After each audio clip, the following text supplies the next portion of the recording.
The Chinese culture, ancient and present, is rich in philosophical thought and work. This quick lesson will introduce you to a selection of Chinese philosophical schools that have influenced the development of Chinese culture and worldwide philosophical and religious thought. The most well-known and influential Chinese philosophy is Confucianism. This philosophy was developed in the late 6th century BC by Confucius, the first Chinese philosopher and one of the first philosophers in history. Confucianism is based on morals, ethics, and standards of behavior, and argues that all people are fundamentally good and must try to avoid evil. It is a direct response to the Warring States period, a time in which China was embroiled in domestic toil. The main goal of Confucianism is to resolve warring and struggle within society. Another name for Confucianism is Ruism, or Rujia, as seen here, which means Rule School of Thought. The main substance of Confucianism is the 5 key relationships. These are ruler and subject, father and son, elder brother and younger brother, husband and wife, and friend. All of these relationships, except for friend and friend, revolve around an age and power hierarchy. Confucius argued for abiding by what he called filial piety, which is the idea that there are younger and less powerful people who should show love and respect to those who are older and more powerful. This philosophy spread across China quickly and even spread to other parts of Asia, including Japan and Korea. Because of this, Confucianism became the fundamental philosophy of Eastern Asia. We will now take a trip over to the second fundamental Chinese philosophy in Taoism.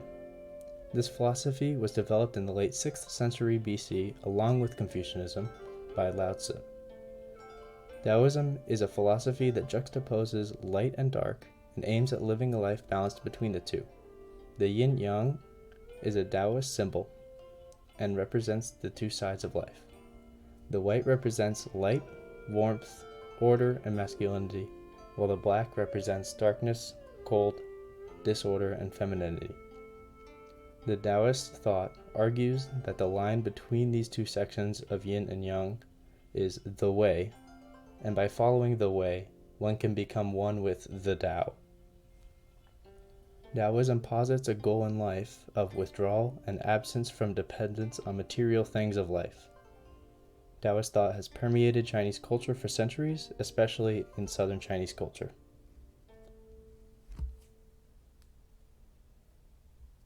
Our last stop on the train of Chinese philosophical thought is at legalism, pronounced in Chinese as Fa Jia, which means legal school of thought.